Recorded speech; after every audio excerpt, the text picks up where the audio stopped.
Coming to you live from the San Francisco Bay Area. It's time for Zig in the Zone with Ralph Zig Tyko. That's right, coming to you live from Alameda, California. It's Ralph Zig Tyko. What's happening, Ralphie? Well, live is the key word, you know. Staying alive, staying alive. There you How are go. you, Paulie? Oh, I'm Zig in the grinding. Zone. I'm sorry, buddy. Go ahead. I'm on the grind. I'm I just asked doing the what I question, do, which how is are trying you? to And I keep us all interrupted you. connected. I'm sorry. I'm just trying to do whatever I can to keep us all connected in the world. Good. We were talking on the phone last night, and you were cold in the valley. Oh I'm in yeah, no, it's Alameda. cold out here. It's nasty, buddy. It's nasty. It's cold and nasty out here in the valley. It's even in my studio right now, it's 52 degrees, which is actually, it's like a mild summer day out here right now. Right. In comparison, In it's comparison to got to what's be over happening. 50. It's got to be over 50 in California, and you have a good shot at having a great day. Um, Right. You know, what makes a great day for me, and it's weekly, we have some of the most interesting folks, and they have opinions, and they're not opinionated, and whatever our topic is, it interests everybody concerned with the show. And today is no exception. Why don't you introduce Steve? All right. Joining us again, I believe this is our second round with Steve. It's Steve Teddei. What's happening, Steve? How are we doing today? Good to see you. Good to see you Yeah, guys. we had a terrific interview the first time. You felt comfortable enough to come back and enjoy our company like we enjoy yours. So, thank you for that. Well, Paul and Ralph, it's great being here. It's Good, great to have good. you. I see you're in the festive mood. You got some decorations up I've got, behind you. I've You got, ready for the holiday? I'm ready for the holidays. We're having Christmas Eve over here, and it's going to be a good time. All right, you heard that, Ralph. You know where we're going I Christmas Eve. All right, cool. I heard that, and this Jew boy condones it. Go There you for it. go. There you go. Whatever makes you happy. Uh, just keep away. Have your kids keep away from the clerics wearing dresses, and it should be a good time. Um, Steve, let me ask you this: uh, Do you celebrate Christmas differently than when you were growing up? What changes um, did you make in your lifetime Well, along those lines? it is a little bit different because our family was bigger. When I was growing up, we lived on the west end of Alameda, and we lived on a street called Pacific Avenue. A block over on Lincoln was my aunt and uncle, my great aunt and uncle. And then a block over on Haight Avenue was my grandparents. And then on the other end of town, on the east end of town, was my uncle, my aunt and uncle, who had a son that was about the same age, a little bit younger than my brother and me. So we were together for everything. And then my grandfather, the one that lived on Haight Avenue, had two sisters and a brother that lived in Contra Costa County.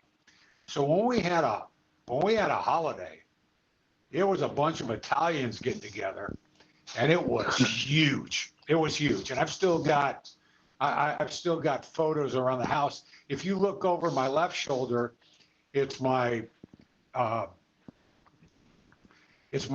mother's side of the family. If you look over my right shoulder, it's my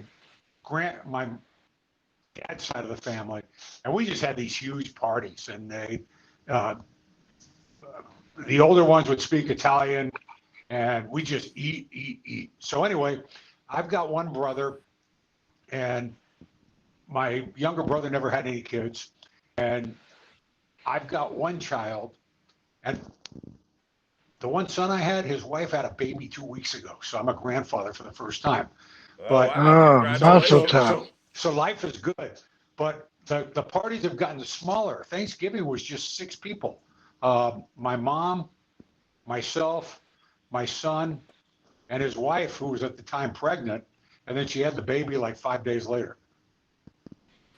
Wow. Wow. So Wow. yeah, I missed the craziness of the big huge parties. Yeah, Steve, we have I was. something. I got Go one ahead. more for you.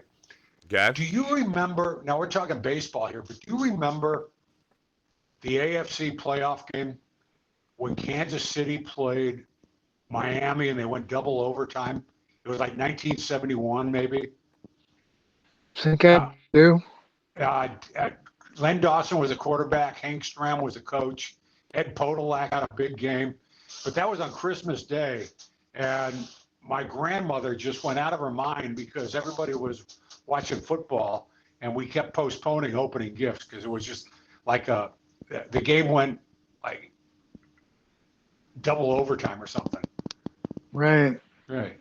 I think the coach was matriculating the ball Matriculating down the down the field. field.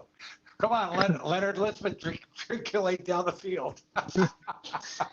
Isn't that how memories go? Yeah.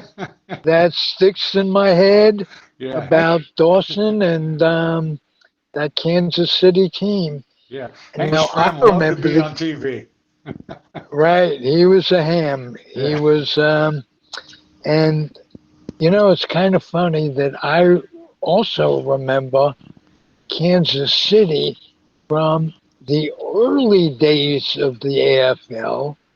Before the Jets were the Jets, they were the Titans.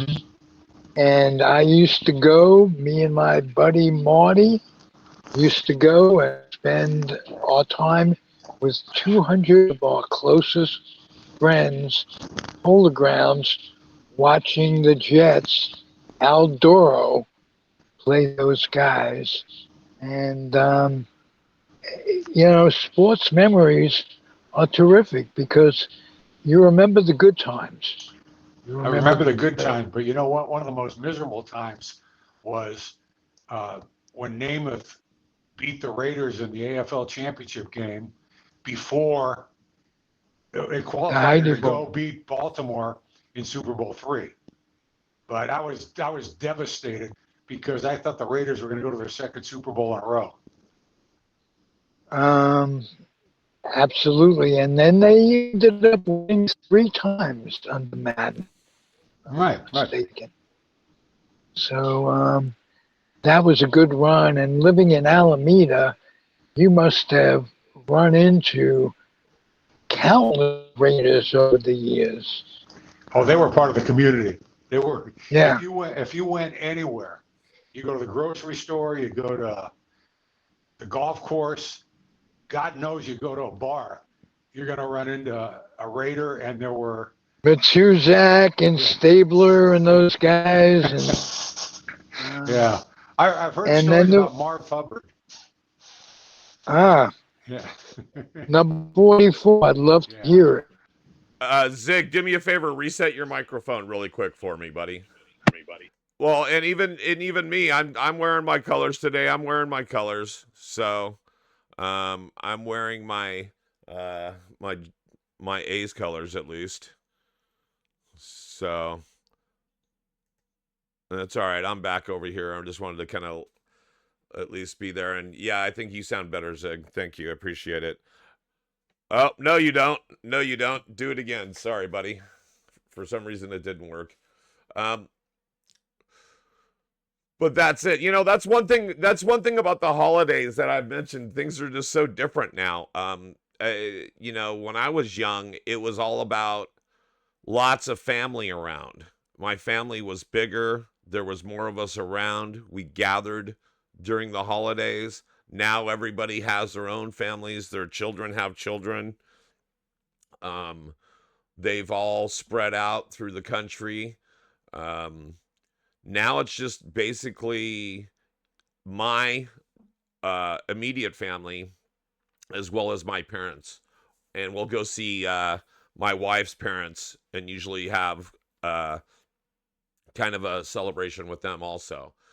But yeah, it's become a lot smaller through the years. I remember in the 70s we had 25 people at least gather at my grandmother's house or something. Like about 20. I would say at least 20.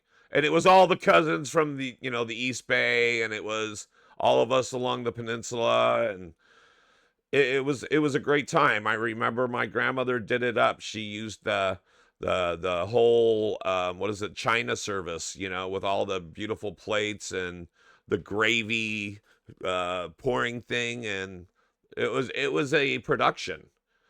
And so I miss tradition. Tradition nowadays is ordering like the hot turkey and stuffing from like the Safeway. You know, it would be great even during the pandemic. I think we were getting back to some of the basics, guys, right? We were at least connecting with our families remotely through Zoom. And you would have these holidays where I remember in the beginning, it was like kids weren't getting their birthdays. So we're going to have, since we have social distancing, we're going to have kids drive by with their parents in the cars and like drop off gifts or say happy birthday like it's a parade for them. And then we started having holidays since people couldn't go home. We started having Zoom holidays. And I think that kind of drew us closer together because you could be in the same room with your family and still not connect with them. And so, right? Can anybody relate to that? Can you guys relate to that at all? Oh, sure, sure. Well, I could, And I could relate to having your family be your social media connect and right, not be in the same room and having as much or more intimacy with folks like than with than I ever did with family. Now that takes nothing away from my family experience, but and is growing up, and generations are oftentimes at odds. So the world we live in, we complain a lot about it, but thank God for social media such as Facebook and YouTube and what have you. Right, right. Uh, well, and the you know, connectivity of it all, it's connecting us, right? And so even just being online, so the internet, right? so there's blessings that come along with it, but yeah, beware. Kids at home, this new thing, the Yeah. internet, beware. Yeah, So, Oh, yeah. yeah. It's like anything else. It's a rough world, and I asked Steve if he felt comfortable talking about before we went on the air the situation, how bad things are right now, and how hopeful it looks with the Republicans turning on Trump. It's like collectively they're going, that's all I could stand because I can't stand no more. Hmm. And I think Rob Reiner's death, tragic as it was, the way Trump handled it was serve a real. I mean, MAGA's just appalled. He was a human being, and his ideology was absolutely against Trump. Hmm. But to react the way he did, um, he's going to soon be gone. I don't. I hope it's not Amendment 25. I hope it's impeachment, and I'll um, have you guys react to that. It's better that he be impeached well, the one thing I want to because ask you is, have you been a good boy this year? Do you think you should or get any this year. wrapped up underneath your Christmas tree? Oh, yes, that would be nice. But I Ziggy's want been him a good boy. impeached. Ziggy's been a good boy. Okay, good to know. All right. Okay. Um, I want him impeached because if he's impeached, his cabinet and the vice president go with him. If if there's Amendment 25, as good as it will be, I don't think Vance is as crazy, demented, or evil as Trump. I may be wrong, but I don't think he has that capability. So I'll take it if it's Amendment 25. But impeaching the fucker, that would be nirvana. All right. What's Um, your thoughts, Steve? Well, are you yes. sure? I thought that if he got impeached, Vance becomes president. No. It depends. It depends on how they get him impeached and if Vance was part of it. But yeah, I think Right. so. It depends I on think I it's how I it think goes it's down. Trump, then Vance, then Mike Johnson. Um, Ugh. but Ugh. but which is weird. But um, it's just Which, if you've crazy. ever seen a picture of those three together, by the way, if you've ever seen a picture of those three, it kind of looks like the evolutionary chart. Yeah, It kind of looks like. I'm sorry. Go ahead, Steve. I'm sorry. yeah. Things It's I think of. just there's so much going on in my mind because every the whole Republican Party, everybody in Congress, all the Republicans in Congress and the Senate know that Trump is wackadoodles. They everything we've heard is behind closed doors. They can't stand the guy, but they're afraid to stand up to him.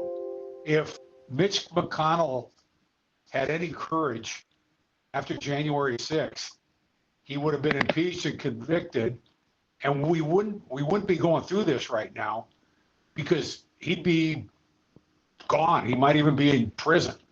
But everybody, it seems like they all kicked the can down the road. Mitch McConnell thought he was going to be indicted, tried, and convicted, and that would have taken Mitch McConnell off the hook. And it's just like that big, beautiful bill that was a joke. They, the Republicans that were against the bill thought somebody else would vote against it and kill it. And because they didn't vote against it themselves, it passed. It's like it passed the House, and the House thought, well, okay, we passed it, but the Senate's not going to pass it. And then the Senate passed it, and it had to be tweaked a little bit. And the Senate said, well, the House isn't going to tweak it. And everybody kicked the can down the road, and it got passed. And nobody has any courage. I mean, Kennedy wrote Profiles in Courage, and that book's obsolete right now. yeah. Um, I want to know from each of you if you feel encouraged by what's happening with Trump and MAGA at odds, and if you see the future as as being without Trump, with all the dementia and the sickness and the hands and stuff, he does not have long either way. Mm-hmm. Um, do you see positive things out of that statement? Well, a couple things. Number one, they keep bringing up the third term. That's never going to happen because I No. don't think he's going to live to 2028. I mean, that last Big Mac is going to get him. Uh, Yeah. the only well, if there was no Trump, if like Vance or Cruz or Rubio were president, there wouldn't be tariffs. So the economy would that was a Trump deal all the way, and nobody else I don't think wanted him. The only wild card, I think, is the Heritage Foundation, because they've got this Project 2025, and I don't know how much pressure and I don't know how much power they have. What I see that's interesting is Marjorie Taylor Greene resigned, and there might be other people resigning if the Democrats got the majority before the midterms. And all of a sudden, Hakeem Jeffries is the speaker. Would they clean some of this up? And then the other thing that I really hope is not the disaster that it could be is I don't know what's going to be happening with ICE and the National Guard during the midterm election. Are they going to intimidate people at voting booths? Or what? Is everything going to be free and fair? I mean, in Alameda, we've got the box in front of City Hall, and every year I go and I just throw my ballot in the box. How will that work? Will there be anybody out there intimidating people? Right. That's a little scary. So I'll chime in at this point. First, I'll take the point of what Ralphie asked, which was, now that MAGA base is turning on him, these other politicians, are we seeing the beginning of the end for Trump? No, not really. And if you can, Ziggy, do me a favor and reset. For some reason, I'm getting an echo. Um, but I know that we're starting to see, and you can do it again because that didn't help. We're starting to see some people turning, but it's not as crazy as it should be. It's really, for some reason, like with this with the Rob Reiner thing, so many more people should have turned on him. There should have been more Republicans standing up and saying this is gross. What I've noticed is it was some of the same people like Marjorie Taylor Greene and the other one that's already starting to turn on him. There was a couple more that came out and said that wasn't cool. But as far as that's what I think. And then as far as him getting reelected or impeding the election process, absolutely. Do I see that happening? He's trying to do it in multiple ways, right? He's thinking about a third term, how that would work. He's thinking about how to stop an election if you're in active war. That's why the Venezuelan thing's kind of scary. He's literally making a war. He's making a war out of nothing. So if it's wartime, I guess there's something about elections. He's also trying to state, free elections, and so is that really happening? He's always had his hands in the manipulating and gerrymandering, and there's been all these other efforts. So are we going to see National Guard? Yeah, that's the other thing. He's putting National Guards in all of our streets, and of course, they're all the Democratic states and areas, right? So I'd like to see you stop me bringing my ballot in, sir. I wish it was you in front of me instead of some dirtbag ICE agent. And I say dirtbag. I wouldn't normally say that. But what these guys are doing is they're taking people off our streets with no due process, without even telling them why they're being arrested, and they're not identifying themselves, and it's like they're being kidnapped and thrown into concentration camps. This is ridiculous. Like I said, I might be a 58-year-old white man in the Bay Area or in the Central Valley at this point, but I'd like to see you take me out of this country. I'd like to see you silence me, sir. Come get me. I'm right here waiting for you. I don't need firearms. I don't need violence. I just need this big, fat mouth of mine to keep flapping away, because I'd like to see you do that shit. I'd be like, I've told Zig, I'd be like a kid in a toy store that wants a toy that his mom's dragging him out of the store. That's how they would have to take me out of there. So, yeah, with that said. Okay, I'll get off my soapbox now, but I've got one more to add. Go ahead. They've had these Senate and congressional hearings where they get somebody like Pam Bondi Right. Exdeath or Christy Nome in there. And they're real high on themselves. I mean, they're high on their own supply.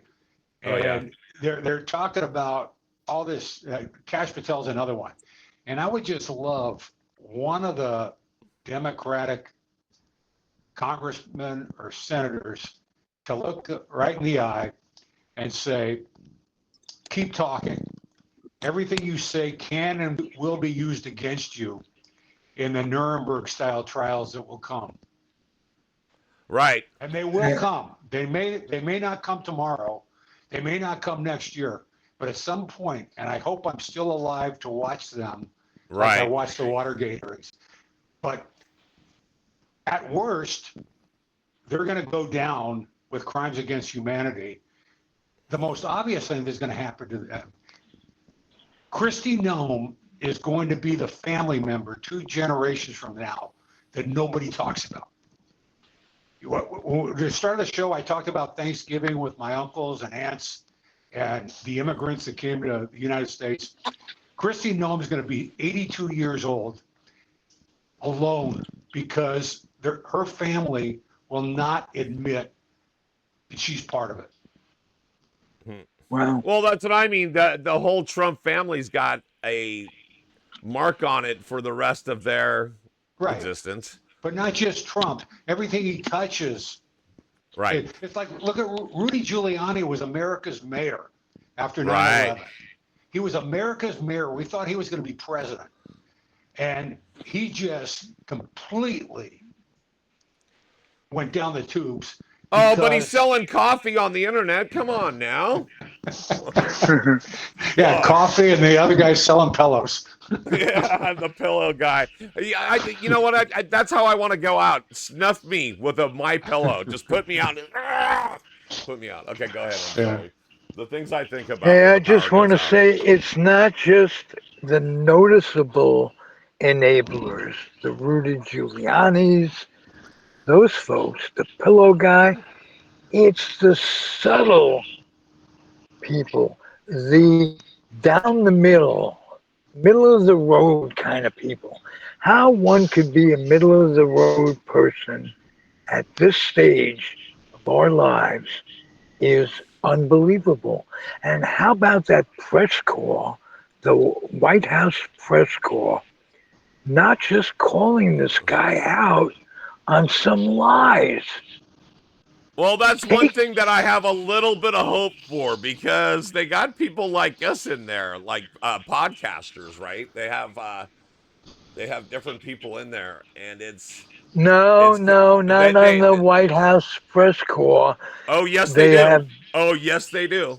They have all the right side. Hold on, they have right side people like Newsmax and OAN, and they have all the righties.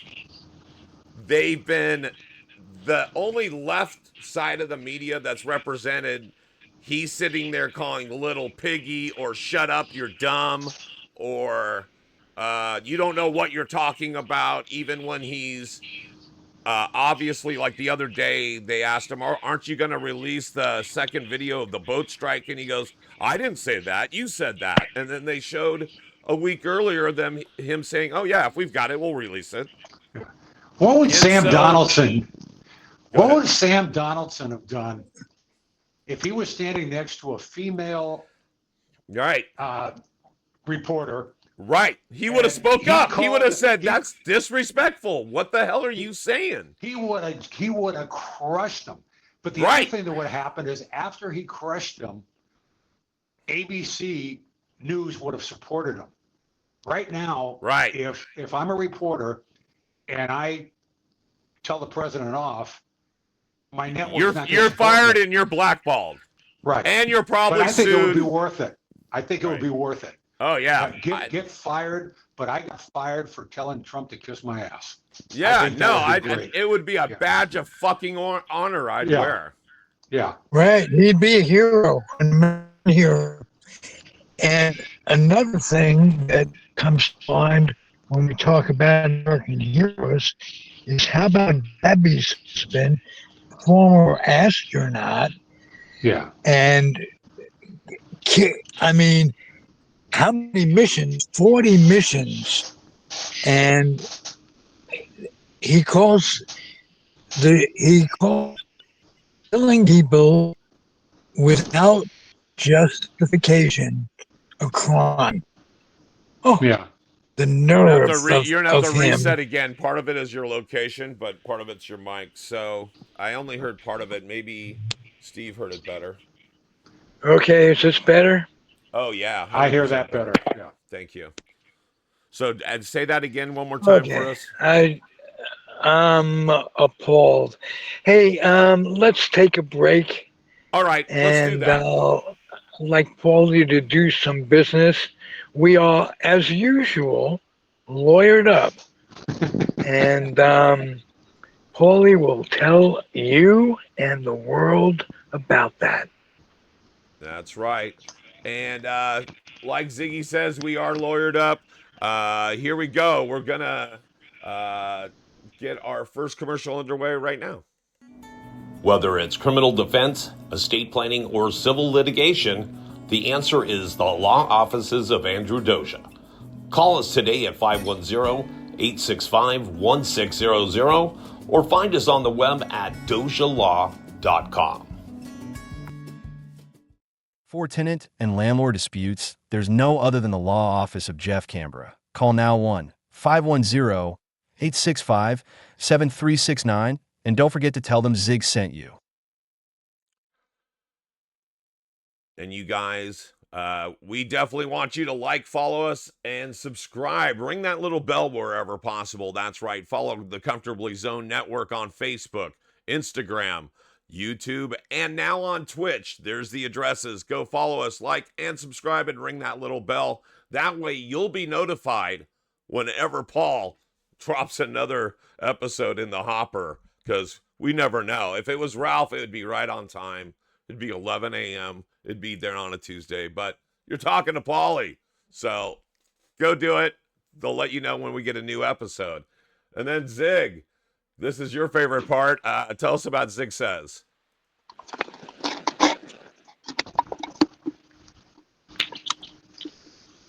I believe you heard me. Ralphie, go ahead with the Zig Says for this show.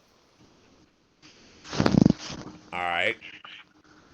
I'm going to jump in. Zig says, please give to your local Head Start program. That's right. These government programs are being dissolved as we speak.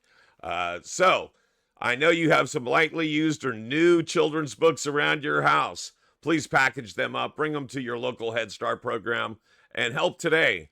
I'm telling you, that's the difference in a kid's life is getting a book. First, you read a book to a kid, then a kid reads a book, and then he ends up reading them to someone else. Again, reading is a great way to Head Start.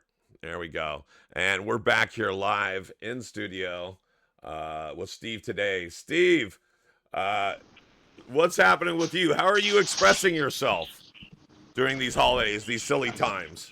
Oh, you know what I found? I went to one last night. Have you ever heard of the Moth Story Slams? No. Tell No, me about it. Okay, they're very cool. They have them for years. They've had them in Berkeley. Well, they have them all over the world, but around here they have them in Berkeley and San Francisco. And then they just started last night. They had the first one in Oakland at the Henry J. Kaiser Center. Anyway, it's a public event. Costs about $18 to get in. And if you've got a good story, a personal story, you put your name in the hat, and they pick 10 people to tell stories.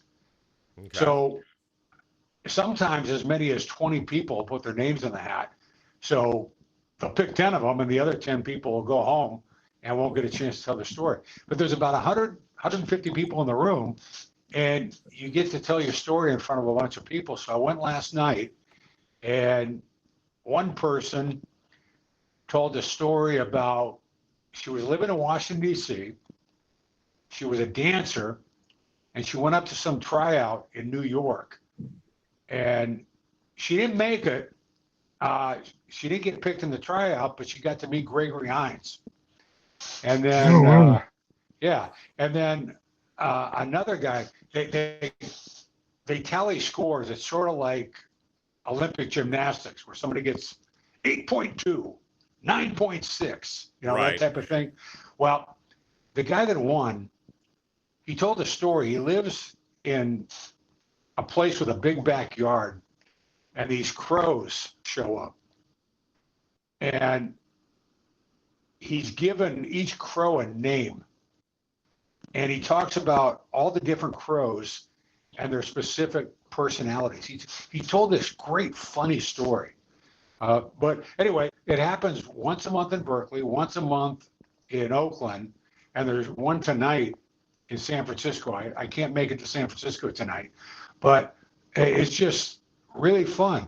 You can watch TV, and that's all scripted, but this is just real people telling their story. And what's the name of the open mic? It's called The Moth. So you can go to themoth.org, and it tells you all about it. It's all over the world. Okay. They even have a podcast where you can listen to people telling stories. Okay. Cool. Hey, Steve, Sounds like something I would do.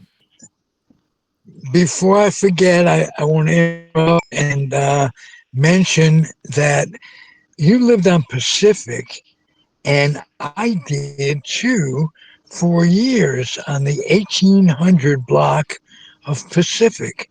Was that close to where you were? Actually, you were probably close to Grand Street, right? Yes. Right. I was closer to Webster. Okay. I lived there the first 10 years of my life. Were you around Alameda when they had Doggy Diner on Webster? Yes, but I don't remember it that much. Um, Yeah. and I was around from 1997 till now. Okay. And Yeah, that I was also toward the lived on last Lincoln days. and Yeah. Ninth Avenue, which is closer to Webster, close to Nations and what have you. Well, you Alameda's lived a on great. Lincoln and Ninth? Yes, That was Brown Brothers Shoes. yes, right on the corner. Now it's a good chiropractor, by the Right. way. And that sign was up for grabs when they sold the place. And I never got to put my hands on it. Yeah. But My friend Greg Brown worked with his. It was generations, but Greg is my friend, and he worked with his dad, and his dad ran it. And, well, actually, his dad was the owner at the time, and Greg ran it, and then they finally had to sell it. yeah. Let me ask you this, because I appeal to a lot of people from Alameda. My sponsors are from Alameda, two of the greatest attorneys that ever lived. One of them, Andrew Dozer, and Jeff Canberra. Jeff, Andrew is a jack of all trades, master of all. And Jeff is different. He specializes in landlord-tenant disputes. Mm-hmm. You can imagine how stressful that is, and how his 20 years of experience makes him a compromiser. And if you're having trouble with your landlord, or if you're a tenant, a landlord having trouble with your tenants, check into him, because he's a very special guy who specializes in number one gripe of people. Landlords are doing this to me, tenants are doing this to me. He's good at what he does. Mm-hmm. So that's interesting. That shoe store was there just as I, about 10 years ago, lived on that street. And right across from the liquor store, if Z's, I don't know Right. if you know. Um, Good liquor store. Um, not good liquor store, but yeah, sold a lot of liquor, but sold lighters too, big lighters. How important is that in our life? Big lighters. Um, Paulie, how we doing on time? We are getting close to that time, so I'm glad you're asking. We're Okay, about 42 minutes in. okay. I want to turn it over to Steve to talk about the group that you're involved in. Is it Toastmasters? Toastmasters. I love Toastmasters. Please talk about it and enthrall us because whatever they do, they trained you well. You're very articulate. And so tell us about Toastmasters. All right. Well, I appreciate you asking. Toastmasters has been around 101 years. They started in 1924, and Wow. they've got Toastmasters clubs all over the world. I belong to one in Alameda, and in fact, we meet on Tuesday nights over at the Acapulco restaurant, and we go from 7 to 8:30, and it's communication skills. We learn how to give and receive feedback. Tonight I'm giving uh, a little speech or presentation. It'll be about 5 minutes long, and then somebody's going to stand up and give me feedback. What did I do well? What did what's something I could work on to make it even better? And uh, it's, and then they do impromptu speaking, and those are great. If you're interviewing for a job, any practice you can get in impromptu speaking will change your life. So it's just been an organ. I joined in 2008, had a couple of leadership positions in the club in the district, and it's helped me out a lot. Good. Specifically, how has it helped you? Well, it helped me learn to particularly give and receive feedback. It used to Ah, be if I made a presentation, I'd love to hear how well I did, but I get uncomfortable when people would say, well, you do this better, you do that better. It's like if you ever see an athlete, you say 9 good things about him, but he has trouble going to his right or something like that. Uh, they concentrate on what you said they need to work on rather than all the good things you're doing. And then I learned to give feedback where I could say to you, you know, you're doing this really well. Let me give you an idea on something you can try that might even be even better. And that's a skill that if you're good at you giving know, and you receiving mentioned feedback. athletics. Let me break it down to one word. You're coachable if you respond that way. Right, If you don't respond, you're losing. right, Whatever it is, and Paulie and I have talked about this, ego can get you into trouble. We both have done comedy. Paulie's doing it now. I've done it in the past. And if you're not adaptable to change, and if you can't learn from criticism, then it's going to take you a long time to get from here to there. Am I right. correct?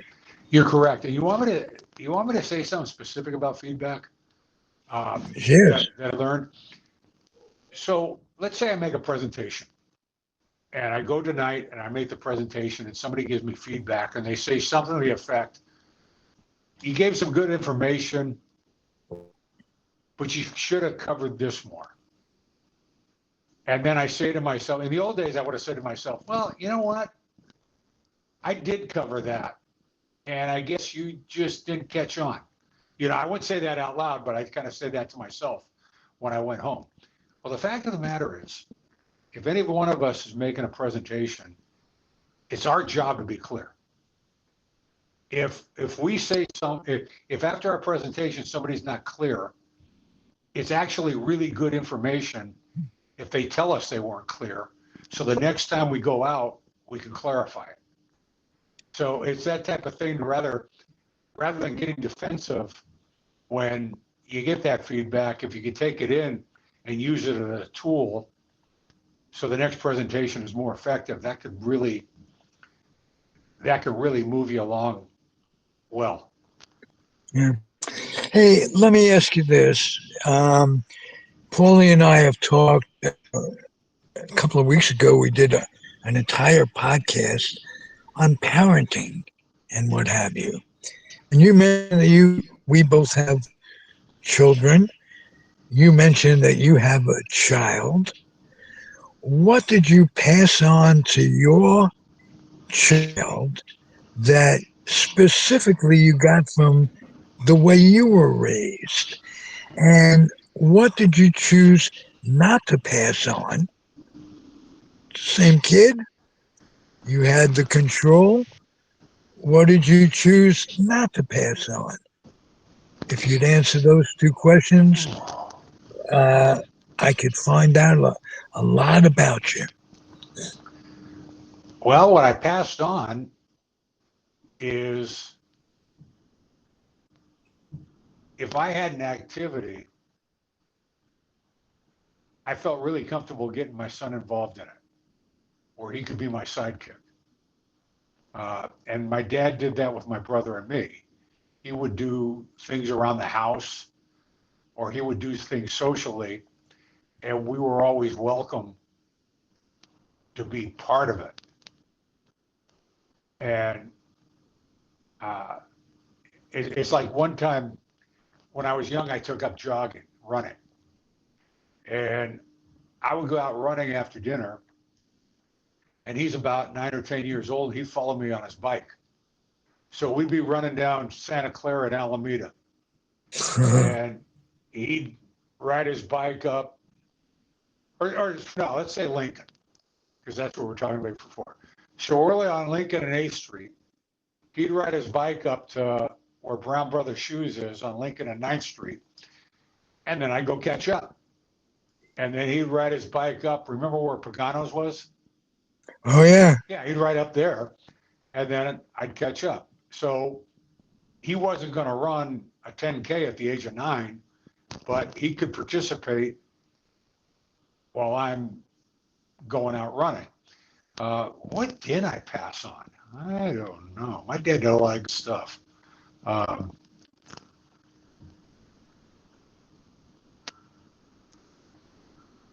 I can't think of anything. That's all right. Yeah. That says a lot My about your parenting. dad was a member of the Greatest Generation. Uh, uh, he did a lot of heroic things that I didn't have to do.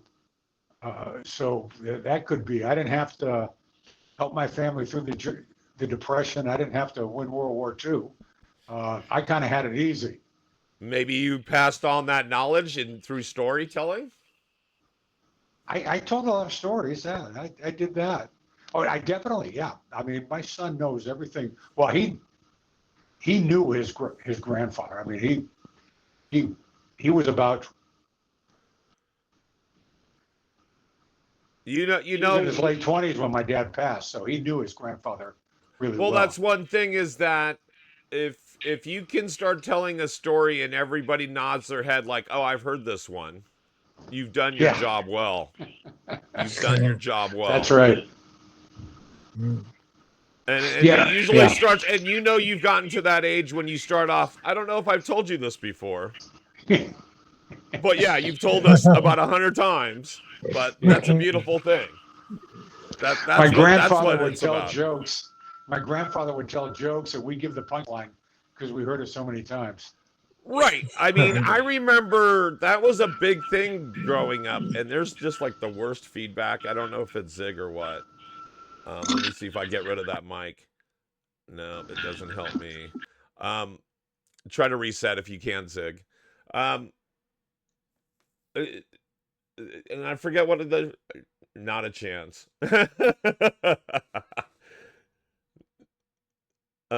Maybe, but not really. It sounds like we're getting a weird hump, but that's okay. I've muted you guys for a second. But um, that's one thing, is that we have to have our own stories. We have to pass them along. Um, I try to tell as many as my mom's or my parents' stories down to my kids. I have all our own little stories that I'll repeat. I think that's one thing we can absolutely pass on to our children is the story of their family. It's literally this is where you came from. You know who you are. Therefore, hopefully your kids or your offspring know who they are and where they're going, right? Because history always repeats itself. It's always the same themes. It's just maybe updated, or it's the same topics with updated themes. And so that's one thing. I know I'm also passing on my wackiness. I'm just weird. And I know I pass that on to my kids. If it's not through Weird's good. DNA, if it's not through DNA, it's through osmosis. They've been around me so long that it's hard to not have caught a little bit of my wackiness bug. And so I think that's what I'm passing on. I'm passing on a little bit of humor, some strength, and some history. Steve, what do you wish you would have told your kid earlier? Try things. It's going to be okay. You take the little risk, and if you fail at it, take it as a learning experience. Beautiful. Yeah, I think taking risks when you're younger is definitely a good thing, as long as they're somewhat calculated. You got to be calculated. Right. But you definitely should go for it, because I think that really kind of also embodies how you deal with the rest of your life. Mm-hmm. Right? You can live in fear. I think if you take a lot of chances when you're younger, even if you don't take those same kind of chances when you're older, you probably live with less fear. I mean, I remember I talk to people nowadays about how we didn't have seat belts in our cars. Everybody was smoking like a chimney. My dad used to have loose beers in the car. Hand me one of those beers off the floorboard. Right. What else? He had a shotgun. We wouldn't go to a gun club. We would just go up to like Skyline. Yeah. Not that these things are a great thing nowadays, but what I'm saying is we lived a different life then. I remember walking down, I remember walking with my friends because they had a note from their parents to go get a bottle of booze and a pack of cigarettes. Yeah, right. And we were like 7 years old. Here, my mom said to give you this. Okay, cool. I'll be right back. Here you go. Tell your mom we said hi. I remember that. It wasn't the greatest things, but we took chances. We lived a little bit more freer. Nowadays, when I hear people go, like my kids, they ask me stuff all the time, and I'm like, can't you just look that up on your little fucking handheld computer that you have in your pocket? Of course it's not in your pocket, it's in your hand already, but look it up. There's enough information there. It's like, oh, what time does this movie start? Or where can I watch this? Or where can I just pick up your little handheld computer? I said, well, we had the internet when we were kids too. We just called it the library, and we had to hang out with some dude named Dewey Decimal. And so if you had a question, you couldn't just type it in and it would come up instantly. You would have to go look it up, and it would take you all day to find the answer, but you would find the answer, and you were better for it. God damn it. Gosh darn it. Dog nabbit. Whatever you want to call it. But in my day, you know what I'm saying. So hey, that's what I'm saying. Let me throw in what my uncle used to say. Columbus took a chance. And that's what I used to tell my kids. Columbus took a Columbus took a chance. chance. Yeah. So don't ever be afraid if you're um, growing. You don't have to be a kid to be growing. Um, some of my friends have grown in the past 5 years, and they're in the 60s and 70s. And get by your fears. Don't be afraid. So everything's like Mose Allison said. I don't worry about a thing because nothing's going to turn out right.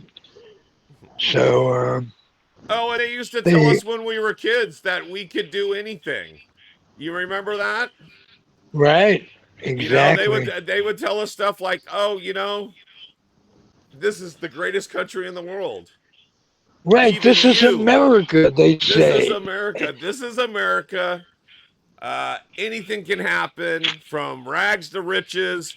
Even you, son, can grow up to be a narcissist." And so, Oh, and so well, when thank I, you. uh, I think I've done that well. very But, well, but a lot of people call it narcissism. I call it hedonism. And right? they confuse narcissism with sociopathic craziness and stuff like that. It isn't all that. I have narcissistic tendencies, like we all do. And I'm not going to get over them too easily, but I try to be upfront about um, my weaknesses. And anyway, hey, All you know right, what? guys, we're at that point. We just came in together. We are so well in tune with what's going on, Paulie and I. Um, You know and that, Steve, Paulie, right? you Steve, you know that we know each other so well that Ralph and I always seem to finish each other's sandwiches or sentences or right, something. right. And so, Yeah. I want to say So thanks to you're the Steve one who today. finishes it, my friend.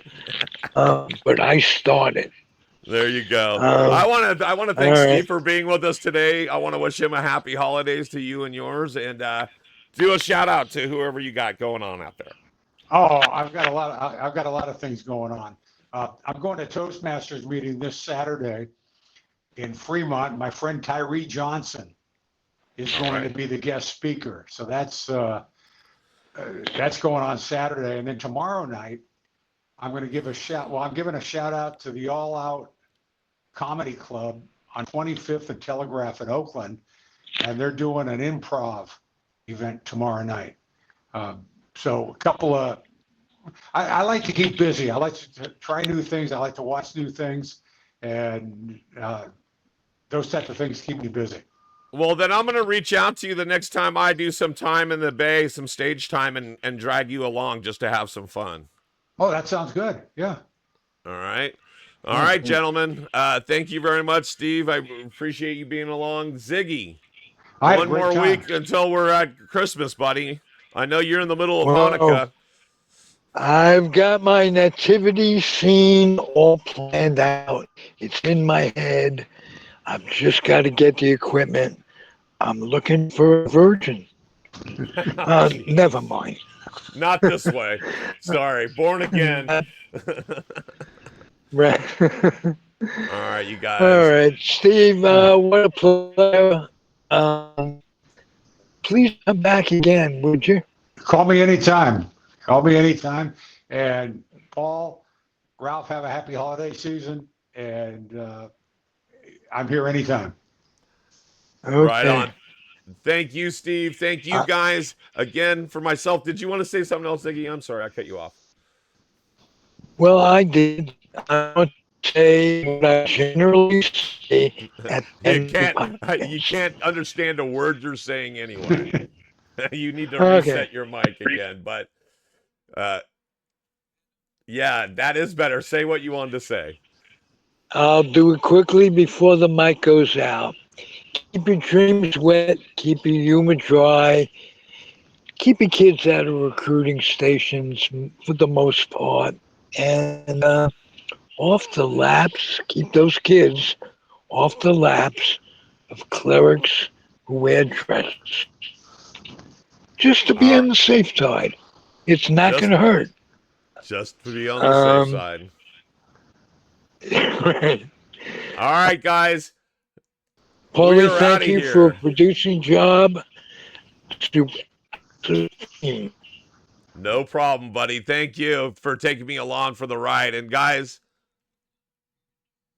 Your company. all right, Thanks. we are out. Thank you. And guys, we are out of here until next week. Stick in the zone. We'll see ya.